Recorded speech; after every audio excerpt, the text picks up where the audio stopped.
Mr. Angeloni? Yes. Ms. Grace? Mr. Hamel? Mrs. Johnson? Here. Ms. Lynch? Here. Mr. Marks? Here. Mrs. O'Donnell? Mr. Gallo? Here. Mrs. Dentino? Here. Mrs. O'Donnell said she wouldn't be coming this evening. We'll move on to public comments for agenda items only, and also there will be a public portion for the budget later after the presentation. Are there any questions or public comments for? No? Okay, move on to the report of the business administrator.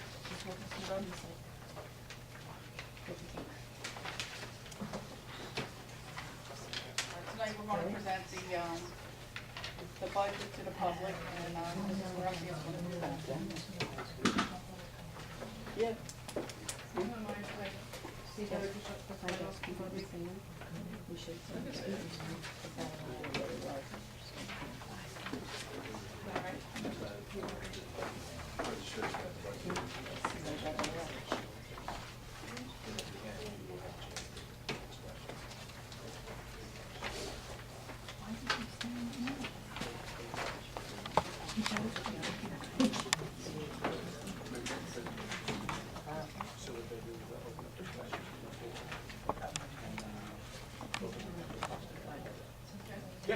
Alright, good evening, everyone.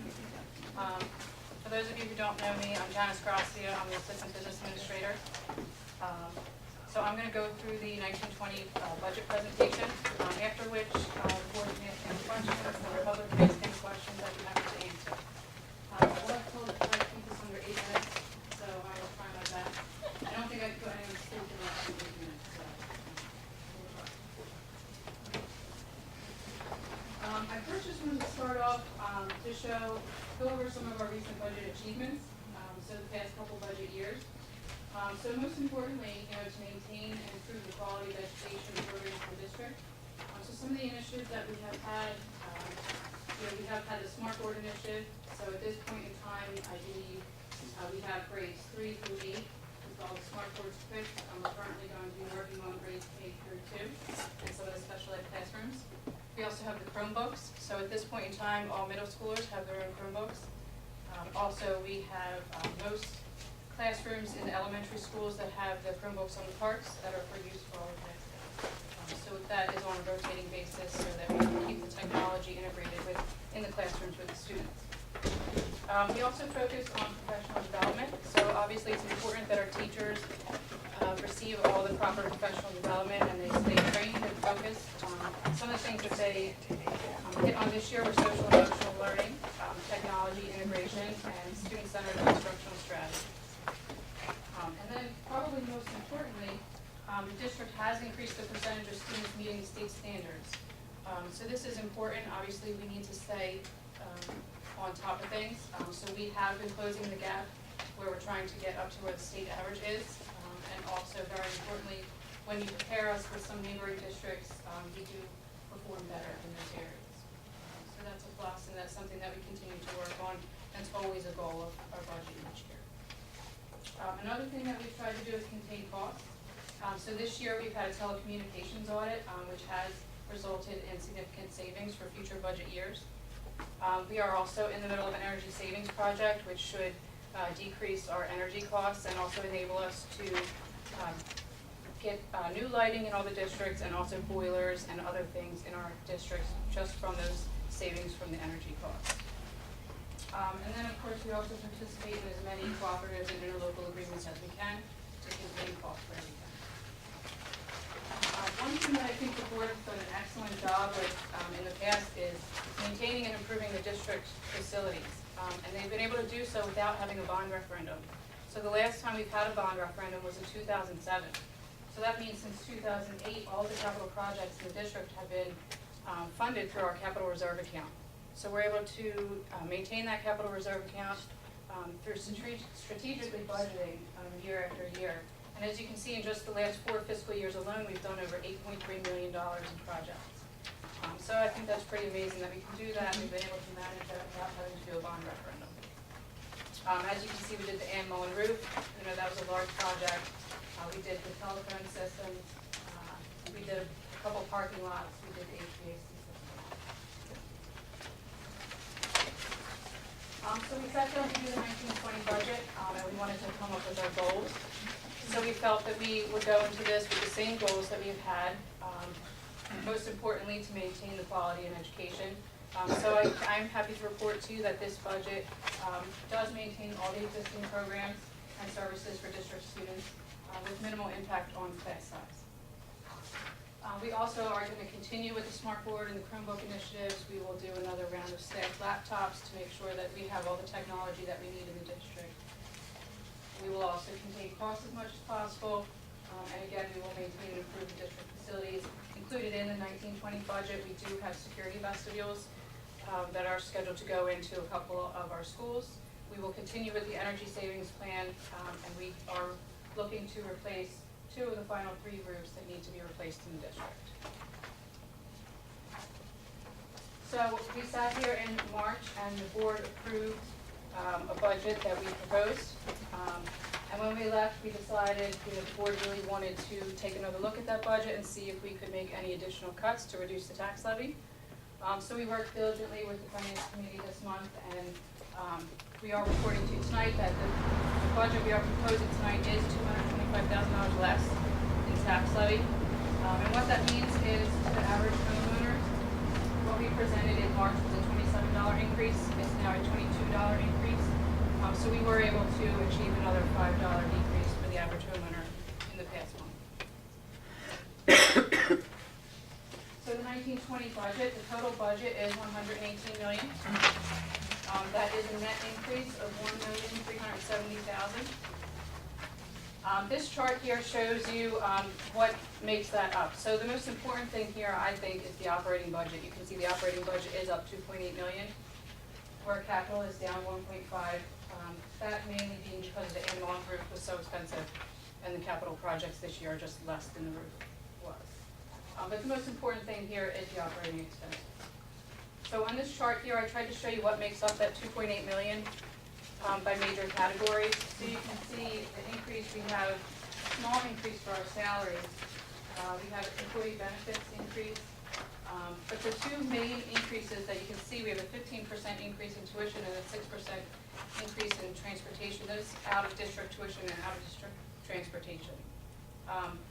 These costs here, the benefits, the tuition, the transportation, they're mostly out of our control. There's not a whole lot we can do with those.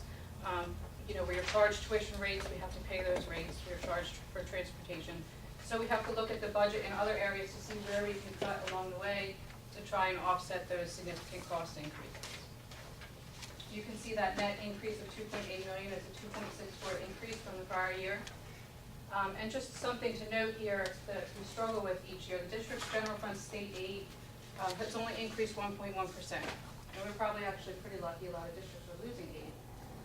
But when our aid only goes up 1.1%, and that's almost half of our revenue, when we have an increase of 2.64, we have to make up that money somewhere. And also, just interesting, when they calculated our state aid for fiscal year 20, we are underfunded by about $3.8 million. So the goal is, the state's goal is to get us up to 100% funded, but they'll do it over time. And that number changes each year, based on enrollment, based on income, things like that. So these are the budgeted revenues in the budget. As you can see, the tax levy and the state aid make up most of our revenue, and they're practically equal at about 44%. We do have our district reserves, which are funding our capital projects. As I mentioned, we haven't had a bond referendum. We've been using our own savings, so that's what that is. And then we also do balance our budget with our own fund balance. So that's what that $4.1 million. So what does this mean? Probably the most important thing everybody's here for tonight. What is the tax impact? So you can see here, this is the average assessed, these are the assessed values of the town. If your assessed value was $160,000, your annual increase would be $18, which would be $1.50 a month. So the average in the town is about $188,000. So that means about $22 for the average homeowner and $1.83 a month. So I think that's pretty reasonable to have a tax increase of less than $2 a month for the taxpayer. This just shows the history of the tax increase. So this is on a calendar year basis. So you can see this year, we just reported the $22. Last year was 9, the year before was 61, the year before that was 124. One thing to point out here is you can see the rateables of the town and how they were declining, and now we just had an increase. The rateables of the town directly impacts our tax rate, obviously. So it's only one component of the formula, but it does have a significant effect on our tax rate. This is the tax history on a fiscal year basis. So if you look here, 5 years ago, our levy was $47 million. This proposed budget is $52 million. So it's an increase of about $4.4 million over 5 years. If you take the average, that's just less than $900,000 a year. And that actually only calculates out to be 1.88 per year over a 5-year period.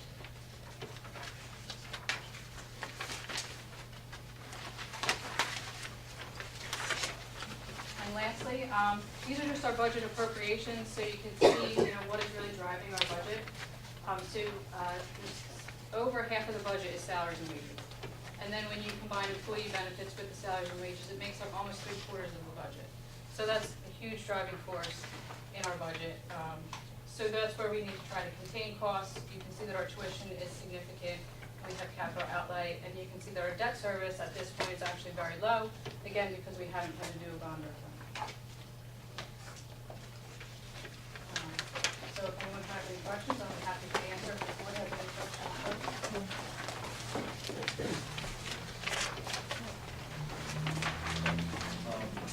You had the valuation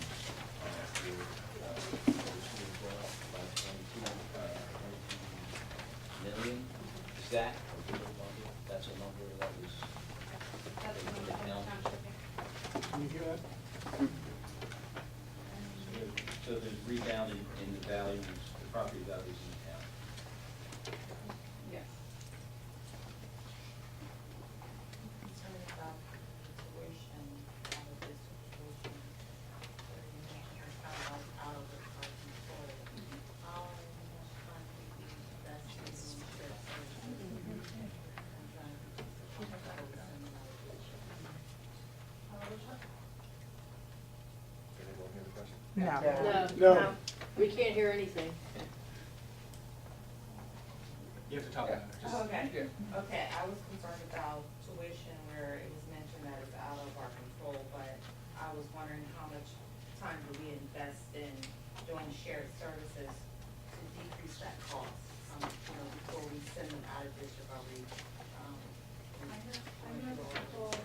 I know the child study team works very hard to assess every situation. I think the last resort is to send the child out of district. But there are a lot of children that just depend on service in district. So, we face significant costs when we do have to send them out of district. I know that they've worked trying to bring some children back into the district and then having services performed here. And sometimes that has actually resulted in more costs, because sometimes when you send them out, you can have shared aids where they have other resources. So I know they investigate that. I guess I'm specifically wondering about autistic students and maybe there's other neighboring programs instead of sending them to an out-of-district program for, autism or something, maybe there's some neighboring school districts that might have programs.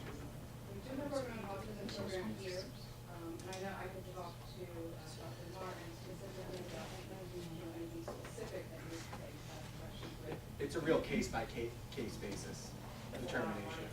Yeah. Insurance. I think the function of the increases, Carolyn, if I might, is the number of families that may have moved in to Gloucester Township, and they may have, in some cases, a prevailing existing IEP. Students already been,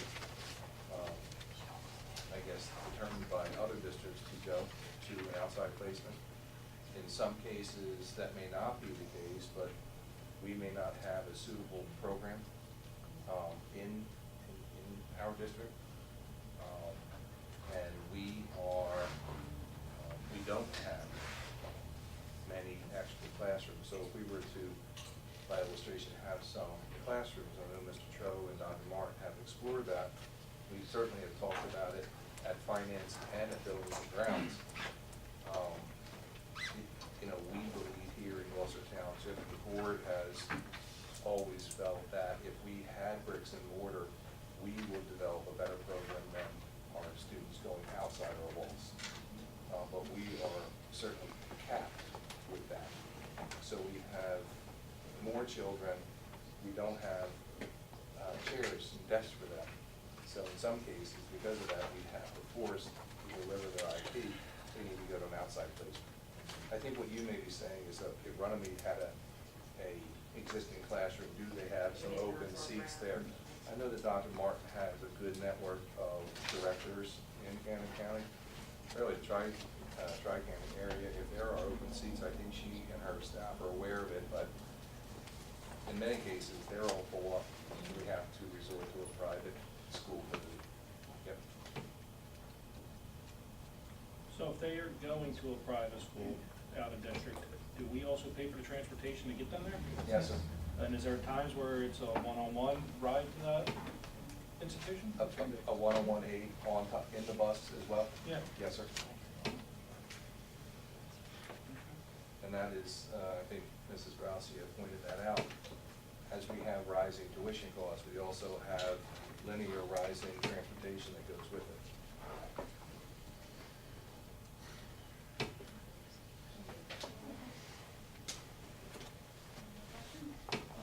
I talked about the capital reserve. Correct me, we're allocating $3.4 million roughly in capital projects on the reserve. And that's over and above the 8.3 that we've completed so far, correct? So in this 4 or 5 year span, we've been able, we will have been able, assuming everything goes next year, we will have been able to complete over $11 million in improvements to our infrastructure, our buildings and grounds, effectively, without the need for financing. Now, in that $3.4 million, it is roof replacement, and which roofs, did we have we identified which roofs they are? Right now, we're doing Union Valley and Gloucester Township.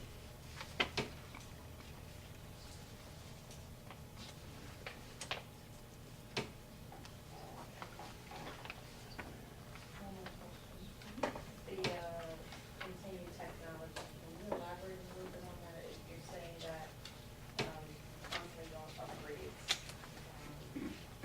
that all is necessary. How often do you upgrade? Well, would you like to speak to this, Mr. President? As far as the smart boards, we are still in the initial cycle. We're hoping after this year to be, I'm not sure what percentage to put on it, but we will have most of the general education classrooms, the core homerooms completed, as well as the self-contained special education classrooms, and a number of the resource centers will have them. And then we will try to determine, we're hoping that maybe one more year we will have completed the smart boards. One of the reasons we purchased them is they have a long life expectancy.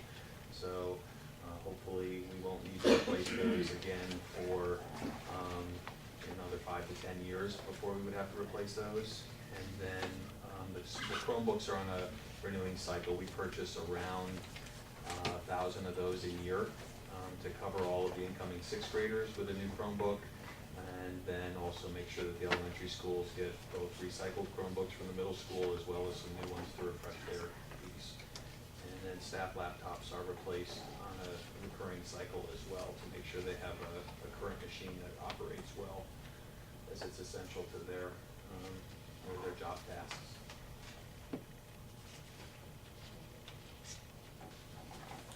Janice, I think I know the answer to this, but I just want to confirm. On the one pie chart, there's an area where it says special revenue. I assume that is that like title money and 192, All the federal and IDA, state. all that stuff. Yes, all the federal and state. All right. And that would be offset with the same exact appropriate. I have a question. As far as the budget goes, in the tentative budget, we had allocations for which was only a couple dollars difference for, HR manager, custodial supervisor, and an additional district detective. Where does that leave us now?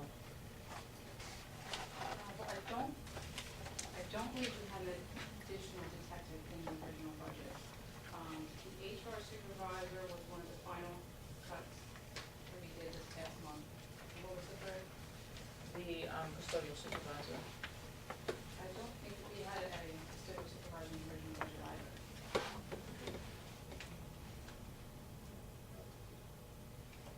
So, jumping in on your Yeah. time, so we're managing 11 buildings with the staff of what? I would have to see how many staff we have. One supervisor. At least one head custodian in each building. I can maybe get that number. Probably 80 plus the families, so approximately 100 people. Managing That's what, like, Yeah, 100 to 1. I don't agree with that.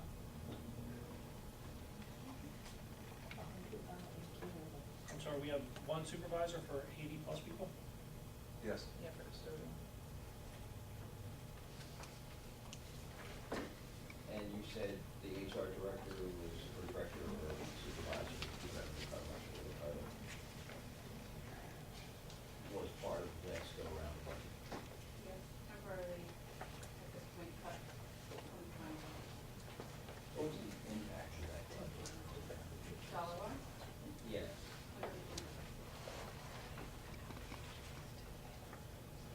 That was the estimate of the original.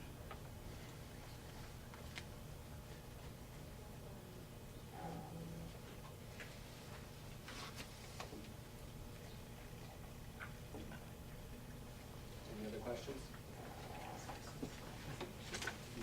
Open up the public hearing. Are there any, public comments for the budget? You just stand up and state your name. Under the maintain and improve district facilities, it says security vestibules, but in your speech that you just gave, you said a couple. So what schools will be getting that and how many? The 3 middle schools will be, and Lauren Summey. Going forward.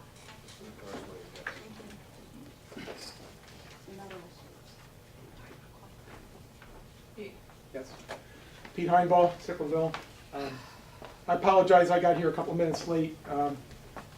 What's the name of our presenter today? Janice, My name is Janice Grassi, I'm the Assistant Business Administrator. Okay, thank you. And thank you for the presentation. My first question is sort of a technicality. The budget figures that were advertised in the public notice that went in the newspapers and such turned out to be a little different than what we're seeing here today because of that last minute reduction. Is there any compliance technical issue with having a different advertised figures compared to what we're being shown today? Figures that had to be advertised were the figures that were approved at the March meeting. So those were the figures that were advertised. That's what's required. Right, so there's no, we're in compliance even though the numbers Yes. are different today. Okay, that was just a question.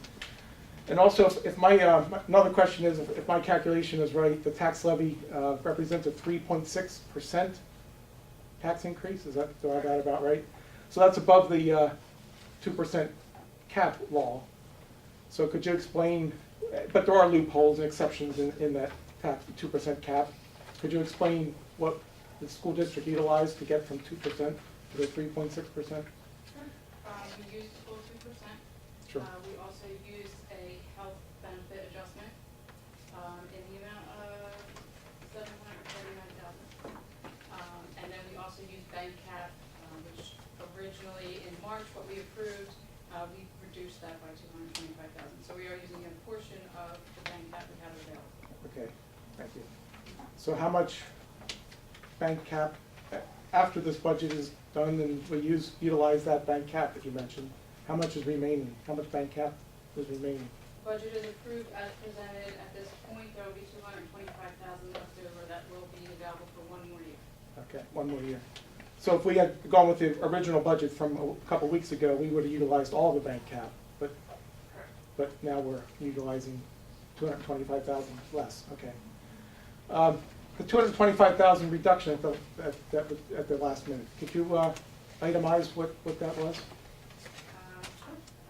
We did eliminate the one administrative position for the HR supervisor, and then there was an additional $100,000, which we've had some recent retirements where we are expecting breakage in salaries. Someone at a higher salary is retiring, we'll be replacing someone at a lower salary. Okay. The HR position has been back and forth a lot over the last year or more. It was vacant for a long time, and it was stated that we didn't need to fill that vacancy for a while. Then it was stated we couldn't go any longer without filling that vacancy, and we advertised for the job, and we were ready to originally budgeted for it, and ready to fill it, and now we're deciding we don't need it. What thought process went into the back and forth with that?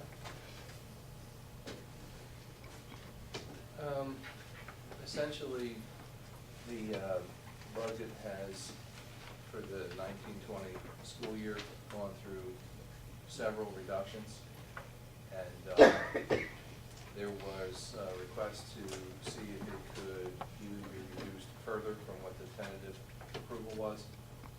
So, knowing that that position was in the budget, but essentially a paper cut, I thought it would be more prudent to use that than opposed to having an actual employee not be renewed. Right.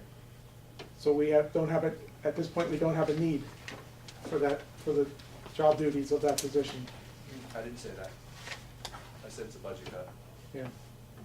So so there is a need?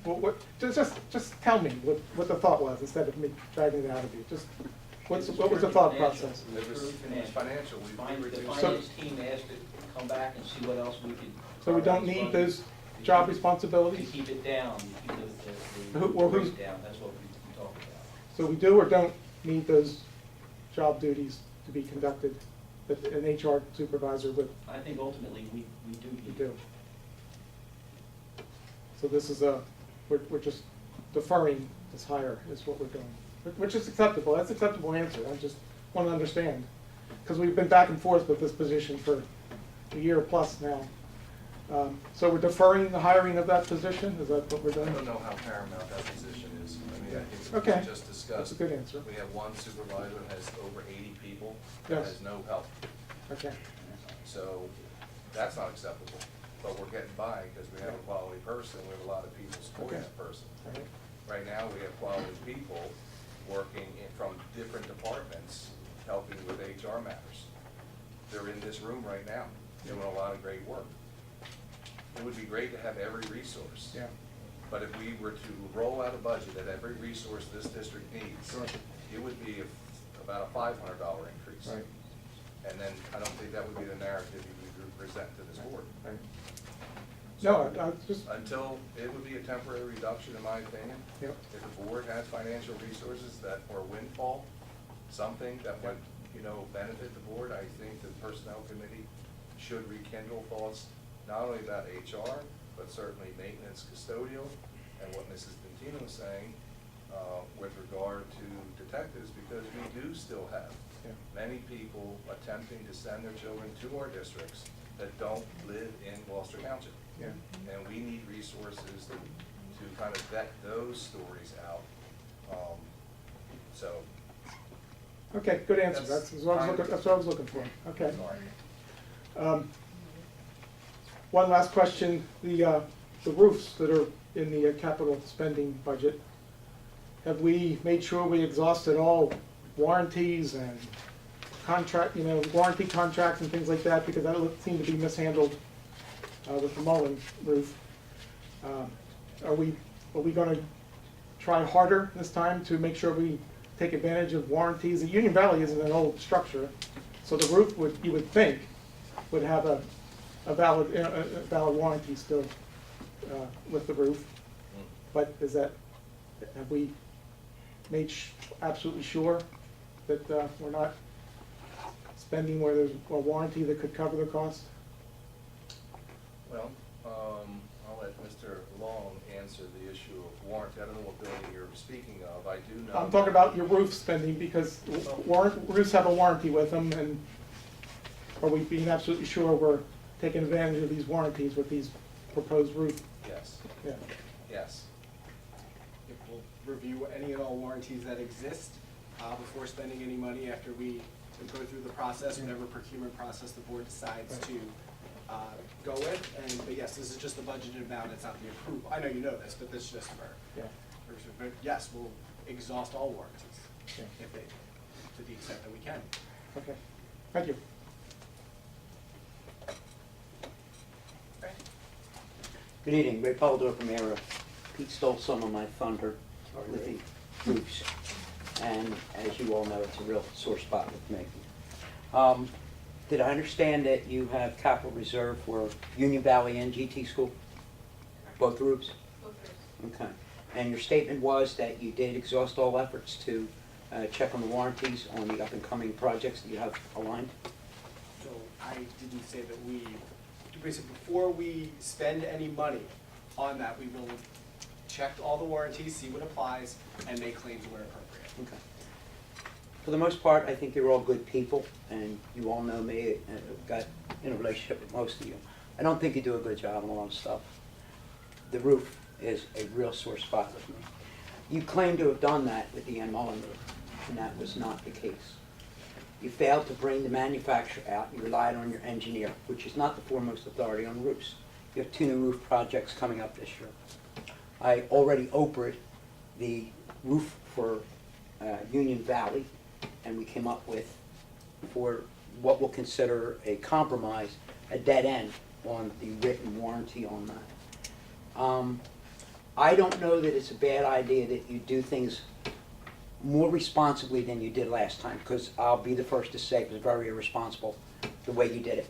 The roof was needed, there's no question the roof was needed, but how much money the taxpayers did not have to put out was the question. Because each and every year, taxes go up. If it's not the township, it's you guys. If it's not you guys, it's somebody.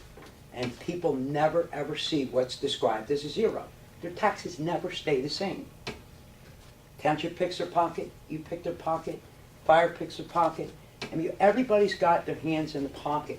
But we want good government, we want good services, we want good schools. And costs go up. That's understandable. The fact of the matter is, you're going to be going through 2 roofs again. And before you pass a budget that has a capital reserve, is it correct, 4.6 million? 3.4 is coming out of capital reserve, there's another 600,000 coming out of emergency reserve, which is funding and security. Is there also any surplus that's not earmarked in this budget? I didn't see anything in the way of surplus or money that's not accounted for. Okay. I'm sorry? Not sure I understand your question. Is there any other funds that are not accounted for that's in this budget that is not earmarked for something or another?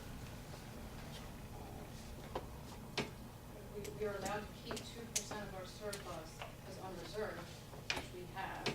And that amount is? It's right around $3 million. Okay. Doesn't even cover a whole pay. Okay. It's understandable that your costs have gone up, and be a responsible school board to provide all the services necessary. I'll bring this around. I would have to insist that before you begin any other roof projects, that you bring manufacturers in on an 18-year-old roof, whether you have a written warranty or not. Okay? And I do remember Mr. Bilodeau saying that he thought at some point in the past that residential roofing was used on school commercial buildings. Who is the architect for the school board at this time? Now we're back on. Who is right now? We don't know one. Okay, do you remember who it was back when the Union Valley was built? Garrison. I'm sorry? Garrison Architects. Okay. Do they still do business with the school board at all? No. That's a great thing. Okay. I think that having the manufacturers on board and not an engineer. Engineers are engineers of all things, but they're not specialists on roofs. I really think you ought to do it right this time, because you didn't last time. Thank you. Thanks, Brad. Any other comments on the budget? Denise Coyne. The first question that was asked regarding the ratables, could that be repeated, because I didn't hear the question or the answer? Mr. Angeloni asked if the rateable figures that were in my presentation were actual figures, and yes, they are. They came from the township. And can you explain why there's an increase over last year's decrease? Why the ratables went up this year? Yes. I can't really speak for the township, but, you know, normally ratables go up as businesses come into the town. I'd have to ask the township assessor why the ratables went up, but usually it's because businesses are coming into the town. Okay, and my second question pertains to the cooperative purchasing. Is that something we have to do or something we choose to do? We choose to do it. Most districts do that. You do have significant savings when you work together as a group, you know, when you have. And how do you determine that? How do we determine what the savings will be? Yes, for example, the MO on roof was done through a cooperative, but I'm not sure how that saved us any money. Well, there's all different types of procurement methods. So when we went through the co-op, there's different benefits and different, there's pros and cons to using the co-op. So sometimes it's a time issue, you know, if you needed to get through a procurement process more quickly, you can do that through a co-op, where or if there's a reason why you can't bid that project. So we would have investigated and, you know, done an analysis of, you know, time and savings in that whole process. I can't speak specifically because I wasn't here then, but our purchasing agent does that daily, where he goes through and makes sure that he's getting the best price he can get in the time that he can do it. So there is an analysis report that I could offer for that would show how the cooperative benefited us and the AMO on roof? We would have documents on hand that showed what the cost was for using the co-op. Well, I know what the cost was for using the co-op. I want to know how it saved us money. I would have to check to see what's on hand, to see what sort of cost analysis we have. Like I said, I was not personally here last year when that was done. So I can look into that and get back to you. Okay, I would appreciate that. And also, my last question pertains to the budget increase that contains the capital decrease of $1.5 million. Is that because of the ammo on roof? Correct. So the Angeloni roof was $4.8 million in last year's budget, and this year we're pulling out, we have budgeted about 3.4, which we're pulling out from our capital reserve. So it didn't increase our taxes when it was done, but it's increasing our taxes now. It's no, because we used our own savings that we had at the time. So when we put the Angeloni roof in the budget, the $4.8 million, we also had a revenue coming from ourselves. Same thing for this year, whatever capital projects are in the budget this year, we're using our own savings to fund those. It's not affecting the tax rate currently, this year's tax rate. Okay, but isn't the negative figure in the capital part of the need for the increase in the budget, which is why our taxes are going up now? Say again? Isn't the negative figure in this capital number here, which you said is because of the animal in school, part of the need for the net increase in the budget this year that's raising our taxes? No, because that was our own money that we used. When we used, you know, you're looking at the appropriation side, we also Right. have a revenue side. So we had a revenue to offset that capital in both years. So technically that negative $1.4 million isn't affecting the tax rate. Okay, thank you. Any other questions? Can I just follow? Thank you. Is there anything that prohibits you from looking into utilizing local businesses for your roof projects and keeping the money local, whether it be the county or right here in Gloucester Township, which we have 2 commercial roofing companies here in the township? Yeah, because God forbid, if that roofing contractor ever made a donation to anything, he'd be called to the carpet. So our best thing is to go out and bid it the way We have to. bid it. We have It's to. not done, We it have has to be to. done. We have to do a bidding process. Okay, Sometimes you might have a smaller company that may bid and they might not be able to handle a job that Right, within the size, so. specifications. isn't that to be determined by the roofing company that's coming out to bid that? with local No, it's companies? determined by our specifications. Well, okay, because in response to Mr. Angeloni's comment, I don't think anybody's worried about who makes donations in Gloucester Township. We're No getting one ever a little has. off track. Number one. You missed a couple meetings. We just stay on track. In any event, last time you went through this, you went through the co-op, and state recommended, and as opposed to maybe opening the door for local companies, open it up, let's see what they can do, let's see what they can manage, and what cost the savings. But I don't think the state of New Jersey co-opting with the state of New Jersey is the wisest thing that anyone can do.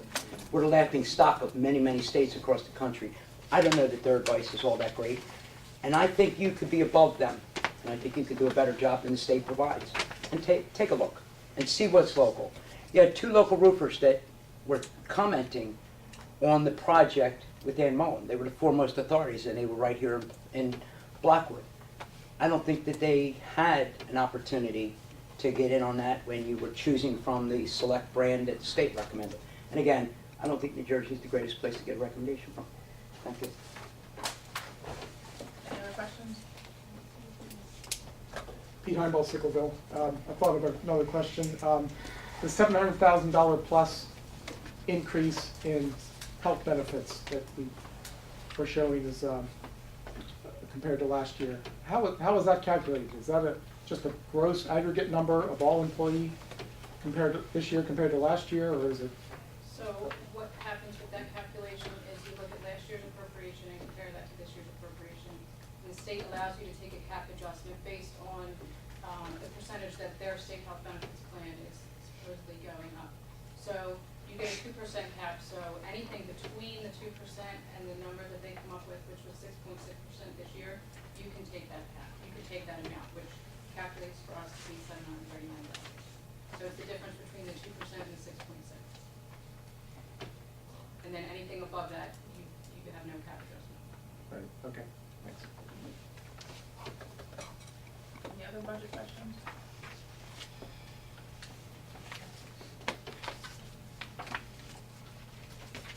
Let's move on for approval of the budget. I would need a motion. I make a motion to table this approval. We have a motion to approve it by Mrs. Johnson. I guess we're open for a second and then we can make in the discussion. You have an opportunity. Okay. So, Mrs. Johnson. A second? Second. Question. Okay. Mr. Angeloni. I want to know, I would like to make a motion to table this until our next meeting, just to revisit again our staffing with HR and our folks around movements, assistant. I don't know whether we can keep those pieces in our picture or whether they really do. So, Would that mean well, would that mean our deadline? so no, your deadline's May 14th. You would have to We call have a a meeting special on, we meeting. have a meeting on May 13th. The workshop meeting? I think this goes outside the you have a certain window to give us by the county. Well, right, but you can still make, your motion, your adoption has to be by May 14th. That is the deadline. You, sir? Yes. So we would have to make a special meeting. Okay. You'd have to make a special meeting if For the you were to, 13th. if you were to table it, well, by May 14th. So we have a meeting on the 13th, can that just be an action meeting? If you advertise it as such, you could.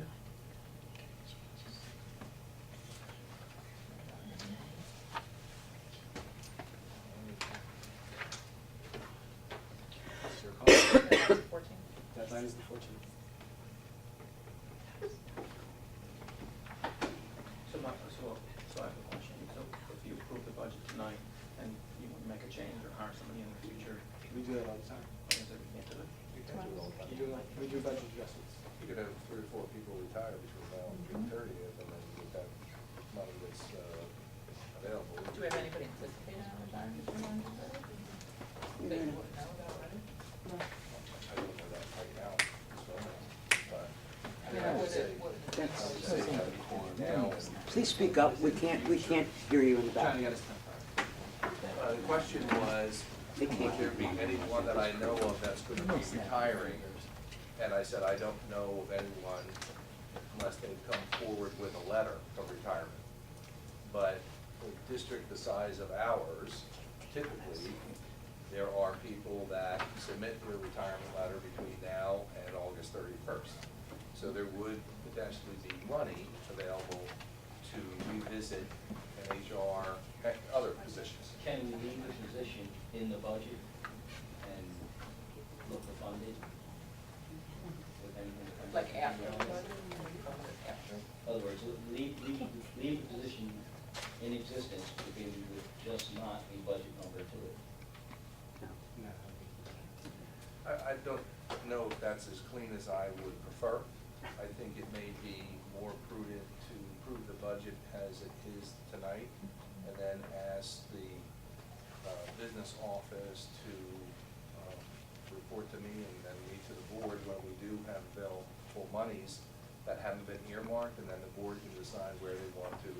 They could revisit having an HR person, or maintenance person, or additional detective. You don't have a second on the motion to table. I'll second that. No. Tracy seconded Tracy the seconded motion the to motion. approve. I couldn't hear what you just And said. then Mr. Angeloni made a motion to table, and that has now been seconded by Mr. Marks. There are definitely some places that need to revisit, we're just prolonging the inevitable.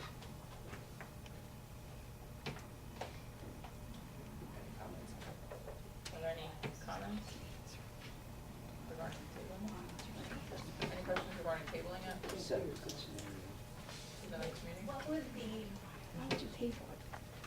advantage be to table it? If we can add a person after it's been already approved, then we're just basically just pushing it off. Yeah, we're just basically pushing it off. I really would like to have. Because right now, there's no money in the budget Correct. for those, so you have to hope there's money to get Sonny help or. Right. We're hoping for retirements, pretty much. But we can visit that at any time, even after the budget has been approved.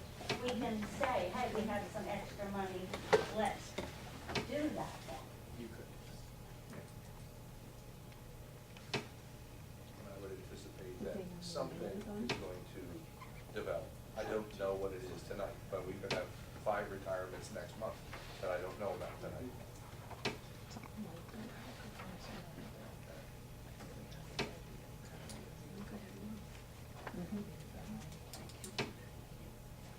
So basically, we're just waiting to see if we have any more retirements. No, I think the budget needs to be revisited, because there's some things that are needed that we're not accounting for. In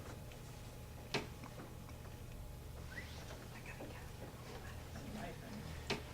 So that would also raise the budget then.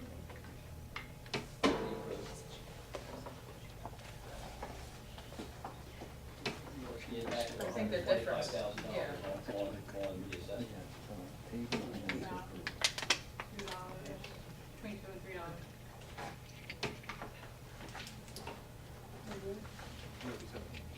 A year. Total, right? For the year. Annual for the average, for the For the average, year. yeah, so like right now, we're at 22, it would probably go up to 24 or 25. I'm a taxpayer, I'm gonna go $2 each one. By adding one person, or are we thinking on 2? I have no idea what the range is for the. And I don't even think the salary was that high. I'm not even-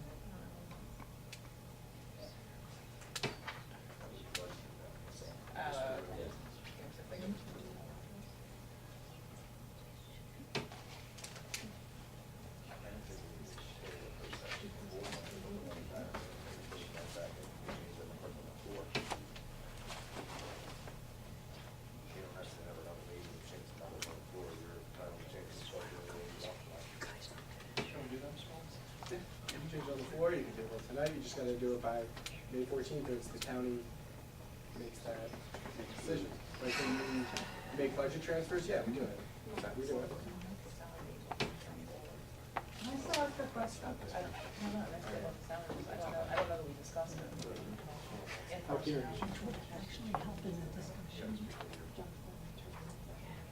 Mr. Long, can I ask a question? Yes. Okay.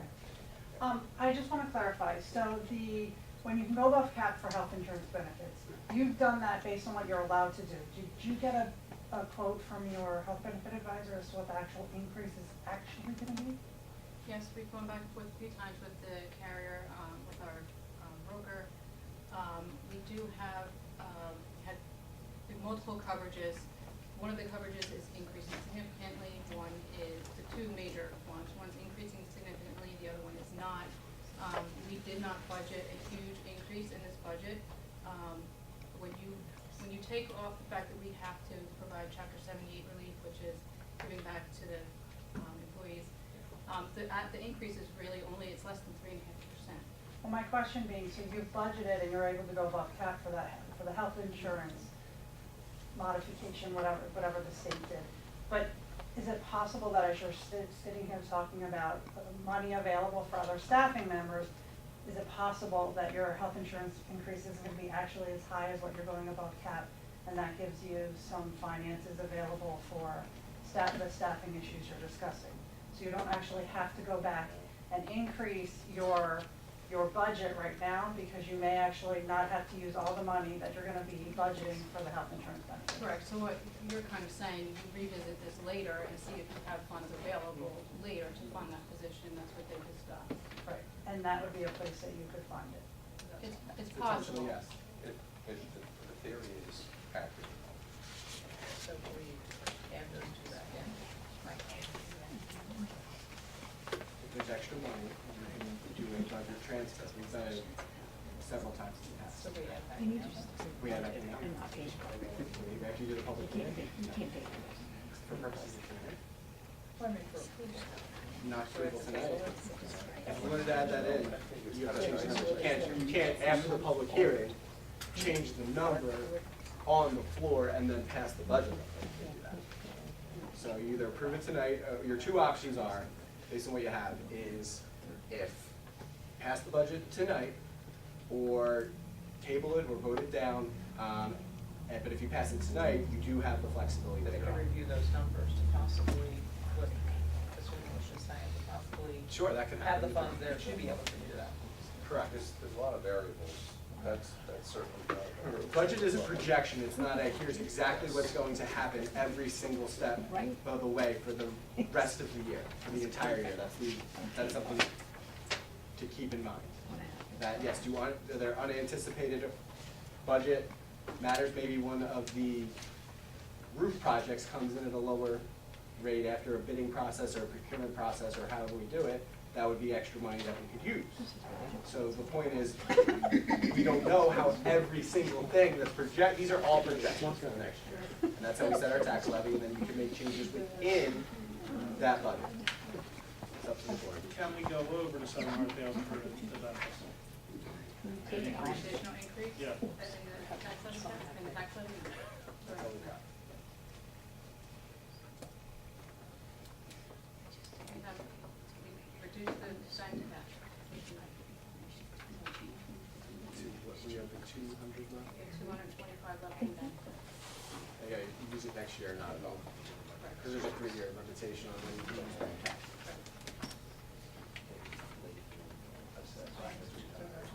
Well, you have a motion and a second, so it's a roll call to table.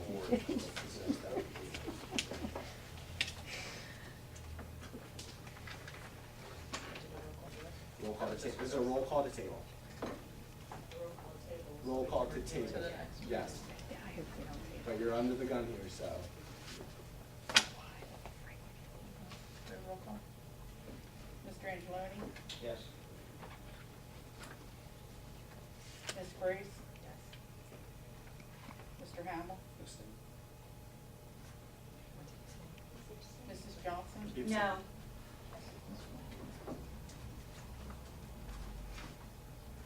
Ms. Lynch? Yes. Mr. Marks? Yes. Mr. Gallo? No. Mrs. Dentino? Yeah. So the budget is tabled.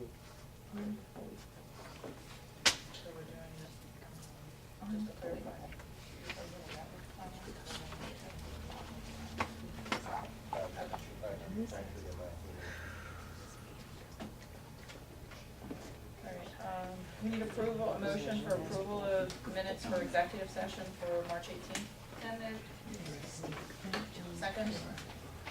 Second. Any questions? Roll call please. Mr. Angeloni? Yes. Mr. Briggs? Mr. Hamel? Abstain. Mrs. Johnson? Yes. Ms. Lynn? Yes.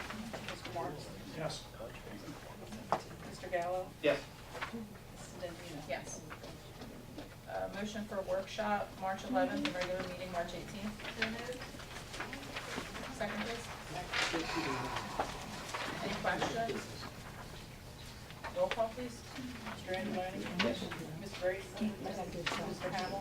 Abstain. Mrs. Johnson? Yes. Ms. Lynn? Yes. Mr. Marks? Yes. Mr. Gallo? Yes. Mrs. Dendino? Yes. Report of the solicitor, Mr. Hall. I have nothing to report other than what was discussed in closed session. Report of the superintendent, Mr. Shulman. Thank you, Mrs. Dentino.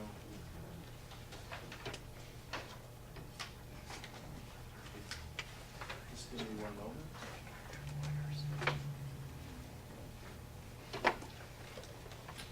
We have a change to item 7.68, professional development. We have one of our staff members who was invited by the Department of Education to Albuquerque, New Mexico. That is at the state of New Jersey's expense. The dates listed were from May 7th through May 9th. Because of travel arrangements that the state prepared, that will now be May 7th to May 10th. So instead of 9th, 10th. And other than that, I'd like to ask for a consent resolution for the month of April on items 7.2A through 7.6.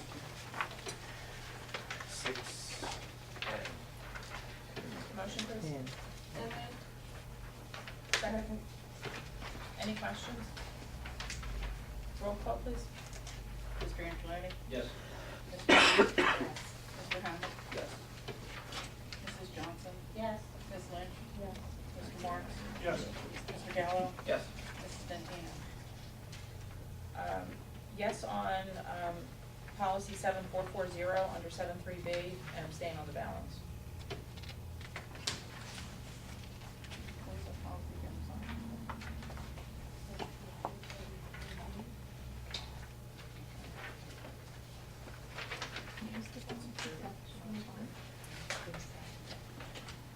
For the business administrator, Mrs. Bell. I'm asking for consent through on items 8.1 through 8.7.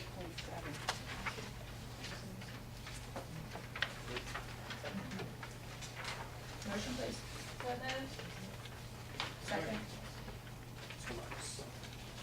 Any questions? Roll call, please. Mr. Angeloni? Yes. Ms. Briggs? Mr. Hamel? Yes. Mrs. Johnson?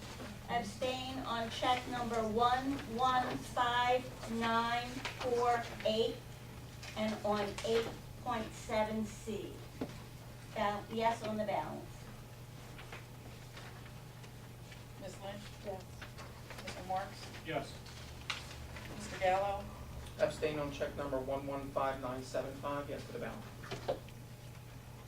Mrs. Dentino? Yes. Old business? Any new business? I do. Next month, I believe at Glen Landing Middle School, there will be a recognition ceremony for teaching staff and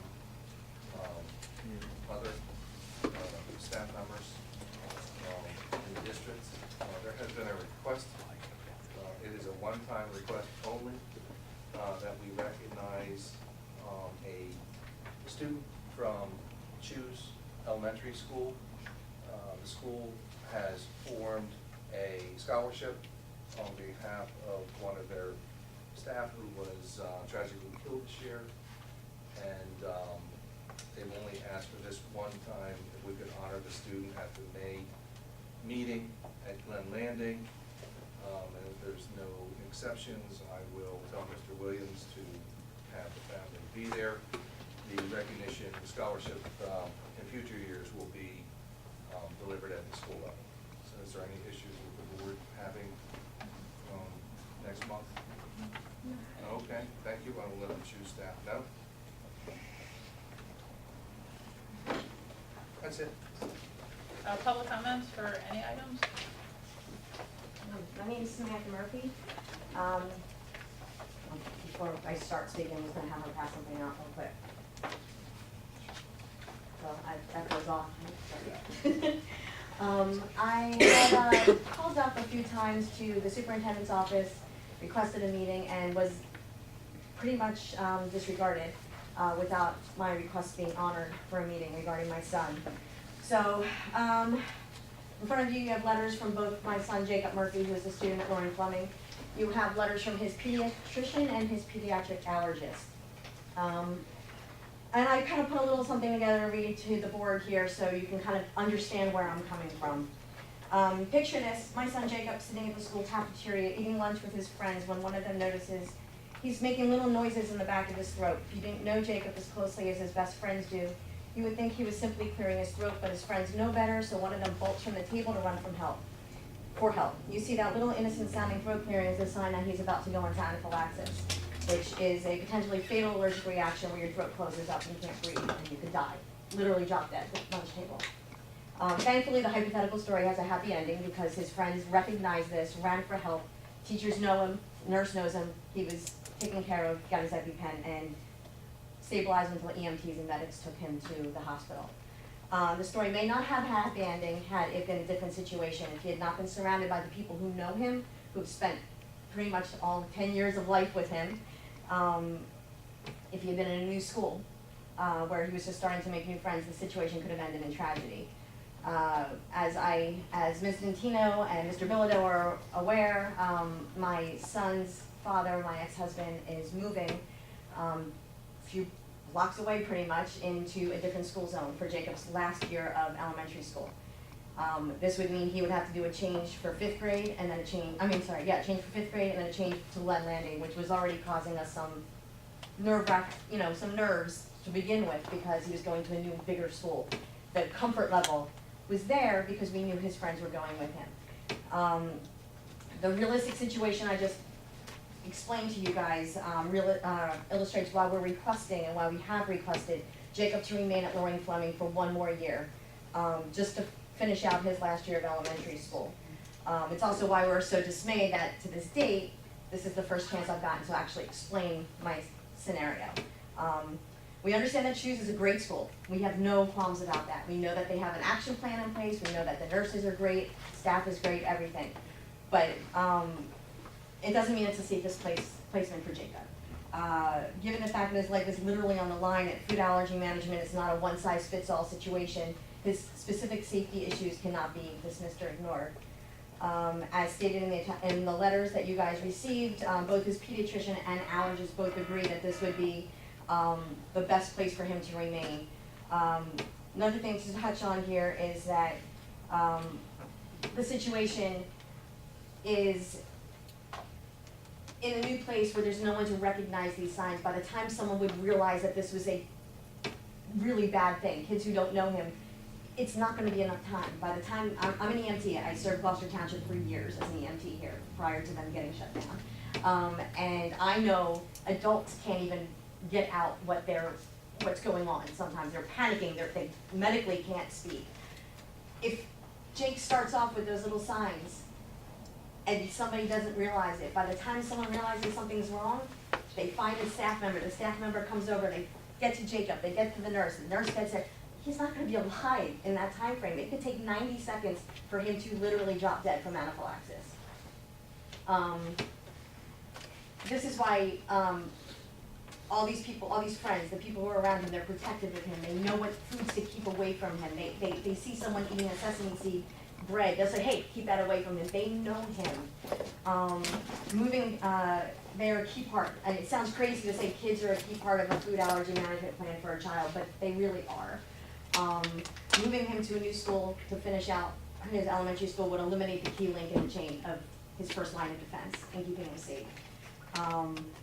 You know, that's one of the things when I send him off to school every day is I know he's safe, and that's, I would hope all of your concerns would be for the children's safety when they go to school.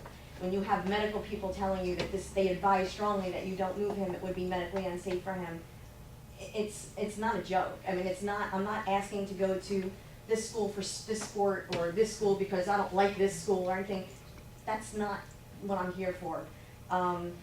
But even though he's gonna make new friends at the new school, it's not gonna be enough time. I mean, he's not gonna have enough time. If he's at lunch the third day of school and something goes wrong, his life would be in danger. And and that sounds frivolous. If it sounds stupid or it sounds like I'm helicopter mom, I'm sorry, that's not the case. But if this something tragic, if something happens to my son because the decision was made that he cannot go to stay where he is for 1 year, then, you know, the school district would be liable. You guys would all have it on your shoulders that, you know, your decision made it that my son or a child in the school district was either injured or dead. I mean, it's a life or death thing. And I understand this meeting was all budget centric and everything, so I apologize for coming in with all of this. And I know that this isn't a priority, the budget is the big picture here. The children are the priority of the school board. That's why I'm here, because that's what I was hoping, and I was hoping to have the conversation with Mr. Bilodeau when I requested the meeting, and instead I received no phone calls back, but a letter stating basically sorry, not sorry. And for me, as a parent, as someone who, again, served this township for a long time as an EMT, this is really hard to stomach. Which is why, you know, speaking to both doctors, they were out of their minds upset when I explained to them what was going on, and that's why they came forward and wrote these letters stating that it was medically unsafe for the move. So, that's all. I just was hoping that you guys would hear me out and maybe rethink the decision to not allow my son to have a special permission to remain. We already drive him to and from school every day. We drive him, he's never taken the bus, mainly for fear of allergens and things like that. He's not as protected.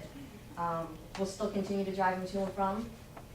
He's no burden on the school system that way. We're just asking for 1 year for him to stay at school where he is.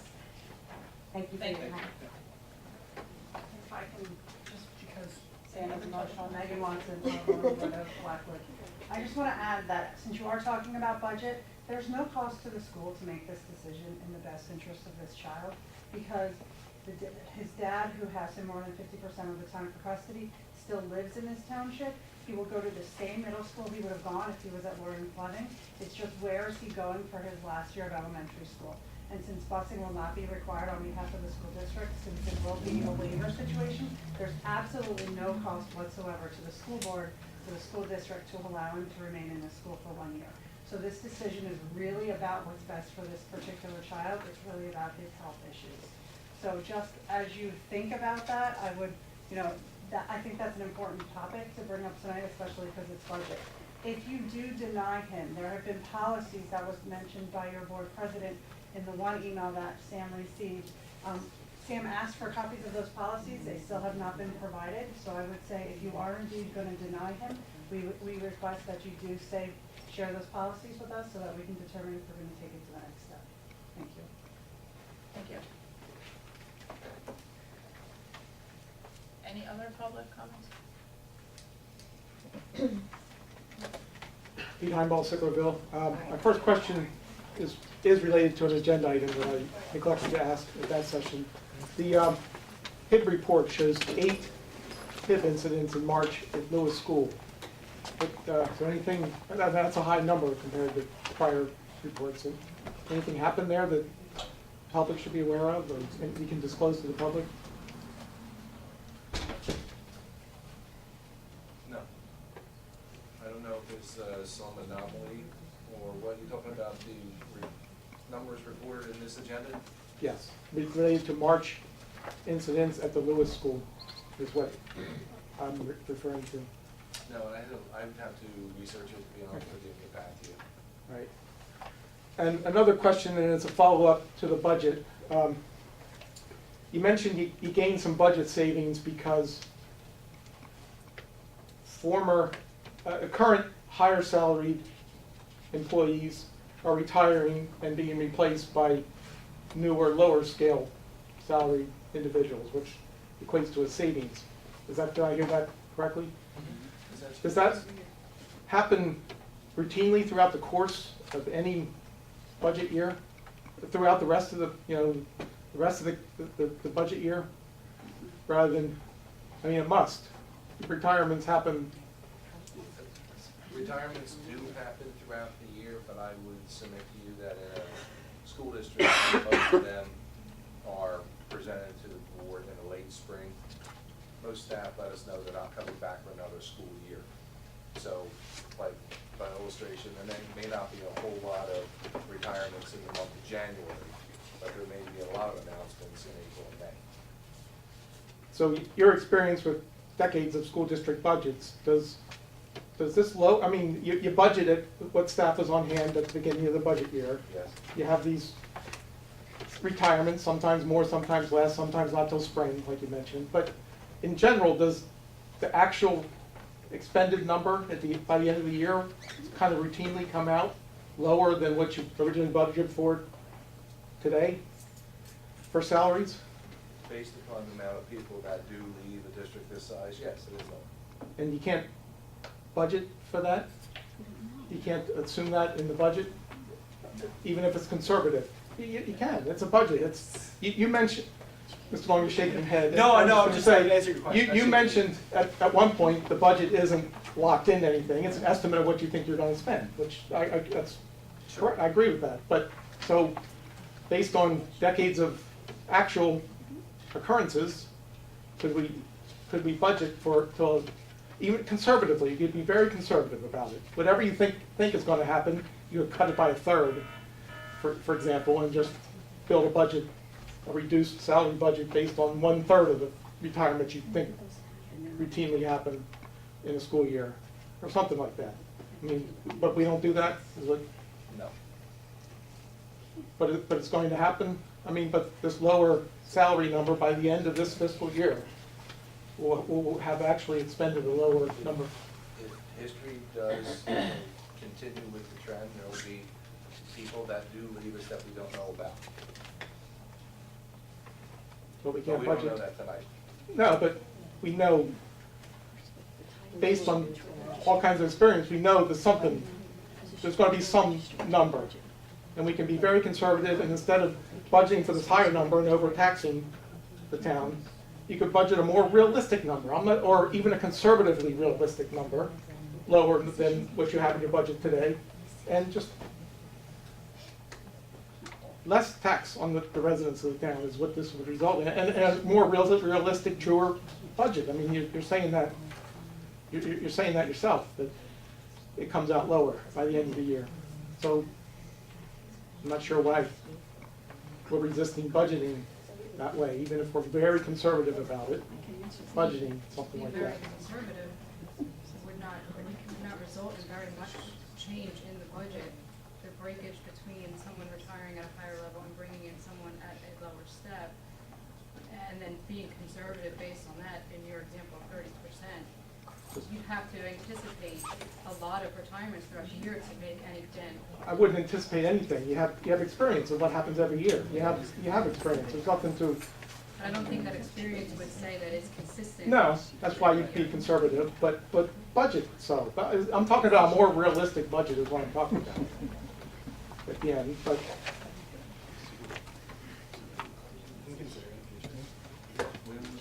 Anyway, that's my comment. That's not seeing many. Seeing a lot of stares back at me. That's my comment. Thank you. Any other public comments?